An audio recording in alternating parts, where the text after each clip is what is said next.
Artificial intelligence సహాయంతో రూపొందిస్తున్న deep fake చిత్రాలు, వీడియోలు ప్రముఖుల్ని వణికిస్తున్నాయి. సినీ నటుడు మెగాస్టార్ చిరంజీవి కూడా డీప్ ఫేక్ బారిన పడ్డారు. ఆయన ఫోటోలను మార్ఫింగ్ చేసి అశ్లీల వీడియోలను వెబ్సైట్లు, సామాజిక మాధ్యమాలలో పోస్ట్ చేశారు. దీంతో చిరంజీవి సిపి సజ్జనారికి ఫిర్యాదు చేశారు. సినీ పరిశ్రమలో ఎన్నో దశాబ్దాలుగా ఉన్న తన ప్రతిష్టను దెబ్బతీసేలా డీప్ ఫేక్ వీడియోలు రూపొందిస్తున్న వారిపై చర్యలు తీసుకోవాలని ఇటీవల కంప్లైంట్ ఇచ్చారు. అలాగే న్యాయస్థానాన్ని కూడా ఆశ్రయించారు చిరంజీవి. కోర్టు ఆదేశాలతో నగర సైబర్ క్రైమ్ పోలీసులు కేసు నమోదు చేసి దర్యాప్తు చేపట్టారు.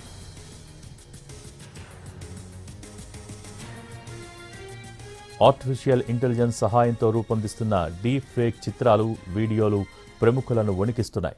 సినీ నటుడు మెగాస్టార్ చిరంజీవి కూడా డీప్ ఫేక్ బారిన పడ్డారు. ఆయన ఫోటోలను మార్ఫింగ్ చేసి అశ్లీల వీడియోలను వెబ్సైట్లు, సామాజిక మాధ్యమాలలో పోస్ట్ చేశారు.